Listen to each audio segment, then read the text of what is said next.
এক প্রকার কিছু মিডিয়া ব্যক্তিত্ব লোকেরা মিজানুর রহমান আজহারি যখন বাইতুল মুকাররম মসজিদের খতিব সাহেব যখন দোয়া করতেছিল এইভাবে, শেষে আব্দুল মালিক দামাত বারাকাতুহু তখন আমাদের বাংলাদেশের ওলামায়ে কেরামের মাথার তাজ, বাংলাদেশের অন্যতম আলেমে দ্বীন যিনি আস-সুন্নাহ ফাউন্ডেশনের চেয়ারম্যান, বর্তমান যিনি আল্লাহ তাআলা যাকে জনপ্রিয়তা বানিয়েছেন, সেই আলেম যখন কানে কানে মিজানুর রহমান আজহারিকে বলল যে মুনাজাত শুরু হয়েছে, এখন যদি আপনি না বাহির হন, মুনাজাতের পরে আমরা আর বাহির হতে পারবো না, নিরাপদ নয়।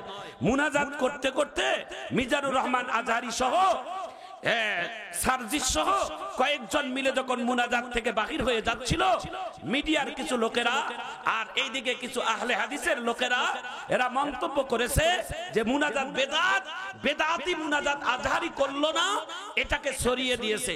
অথচ আজহারির, মিজানুর রহমান আজহারির হাজারো প্রমাণ আছে, মুনাজাত করেছে, দোয়া করেছে, তার প্রমাণ বাংলাদেশের বিভিন্ন মাহফিলে আপনারা দেখেছেন। কথা বলেন ঠিক কিনা?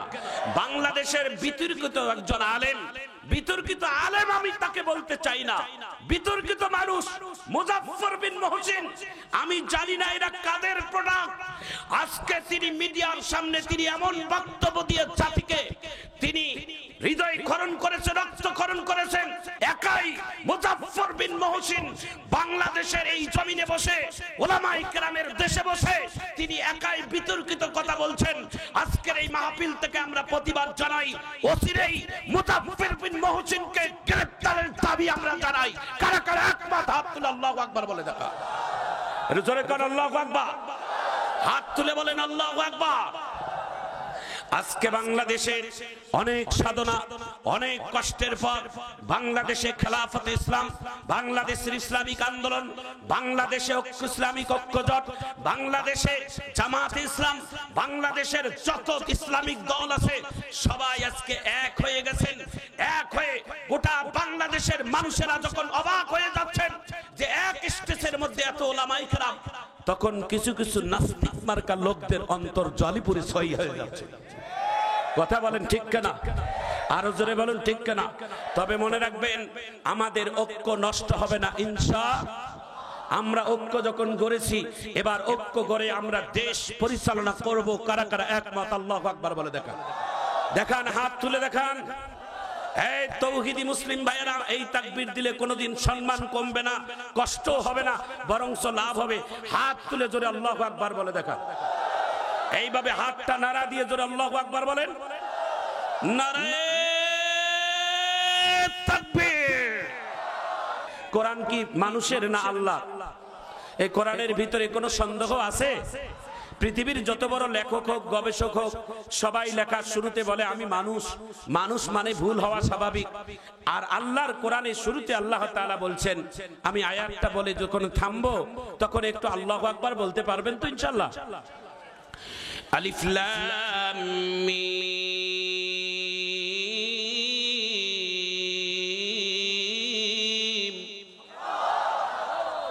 কোরআনের এক হরফে কিন্তু 10 নেকি পাবেন। বিসমিল্লাহ দ্বারা প্রত্যেকটা কাজের আগে আমল করবেন। রাসূলুল্লাহর হাদিস, আল্লাহর রাসূল বলছেন তাকে কিয়ামতের দিন আল্লাহ তাআলার পক্ষ থেকে রাসূলের মাধ্যম দিয়ে হাউজে কাউসারের পানি পান করানো হবে। এই আমলটা করব তো ইনশাআল্লাহ। মুসলমান প্রত্যেকটা কাজের আগে আমরা বিসমিল্লাহ দিয়ে শুরু করব। বিসমিল্লাহর অর্থ হচ্ছে পরম করুণাময় আল্লাহ তাআলার নামে আমি আমার এই কাজটা শুরু করছি, আমিন বলে। পৃথিবীর সব কাজের আগে বিসমিল্লাহ বলা দরকার আছে না নাই? বিসমিল্লাহির রহমানির রহিম শুরু করে দিই। আমি কোরআনের আয়াতটা বলা মাত্র কিন্তু আপনারা শোনা মাত্র হাত তুলে আল্লাহু আকবার বলবেন। যালিকাল কিতাবু লা রাইবা ফীহি।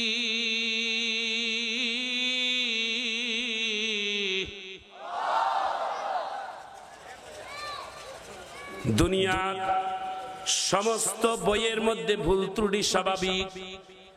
মানুষ যারা লেখে তাদের ভুল হওয়া স্বাভাবিক। মানুষ কিন্তু ভুলের ঊর্ধ্বে নয় বাবা। মানুষ ভুল করবে আর তওবা করবে, এটাই স্বাভাবিক। আল্লাহ বলেন, বান্দারে তুমি যখন ভুল করবা আর যখন তওবা করবা, আমি আল্লাহ এটাই তোমার পছন্দ করি।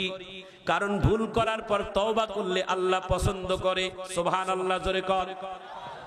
হাদিসটা খেয়াল পড়ে গেল, এই জন্য আমি 2 মিনিটে বলে দেই বাবা, যাদের গুনাহ পাহাড় সমান, যাদের গুনাহ সাগরের পানির ফেনার সমান, যাদের গুনাহ এই দুনিয়ার পাতালের সমান, তাদের ব্যাপারে আল্লাহ তাআলা বলেন লা তাকনাতু মির রাহমাতিল্লাহ ইন্নাল্লাহা ইয়াগফিরুদ যুনুবা জামিআ ইন্নাহু হুয়াল গফুরুর রহিম।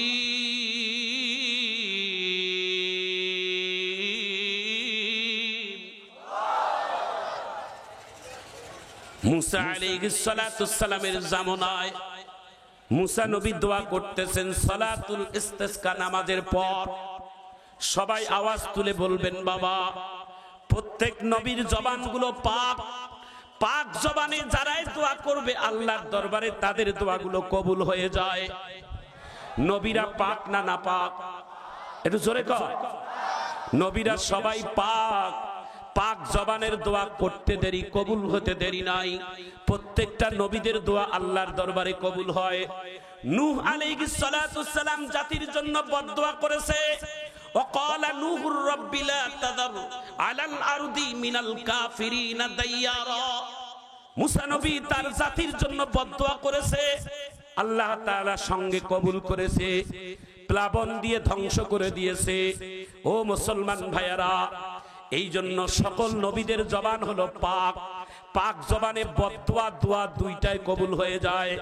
আমার নবী 63 বছর জিন্দেগিতে আমার নবী কোনদিন এত অত্যাচার, এত অবিচার, এত জুলুমের মধ্যে সহ্য করেছিলেন, তারপরও কোনদিন আমার নবী কারোর জন্য বদদোয়া করেন নাই।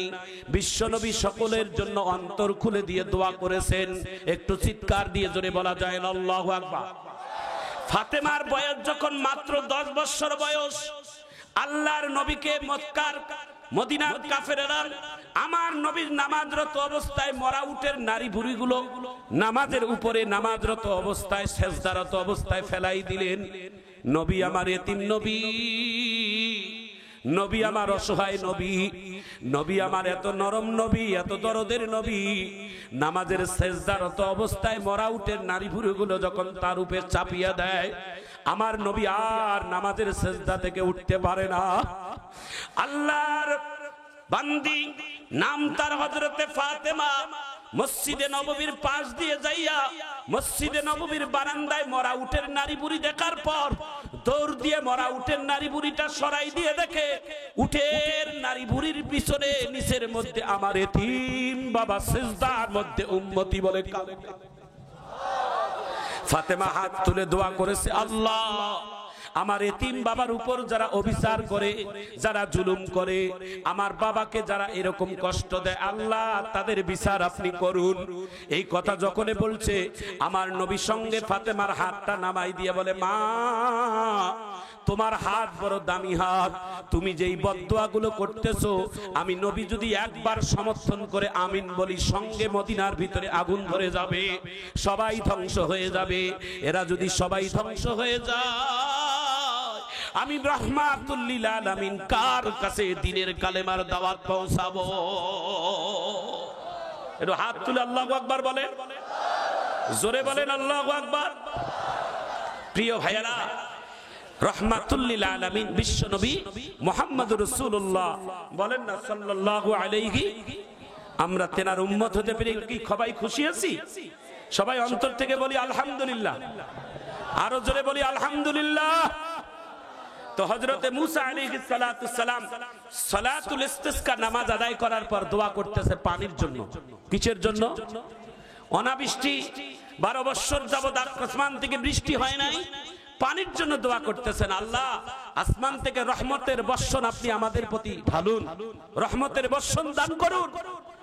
সালাতুল ইস্তিসকা নামাজের পরে নবী যখন দোয়া করবে, আল্লাহ তাআলা ফেরেশতার মাধ্যম দিয়ে জানিয়ে দিল, পয়গম্বর মুসা দোয়া কবুল হবে না। বলে কেন? বলে তোমার মজলিসের ভিতরে একটা গুনাহগার মানুষ আছে, পাপিষ্ট পাপাসা, এই লোকটা না সরা পর্যন্ত তোমার দোয়া কবুল হবে না। আল্লাহু আকবার বল।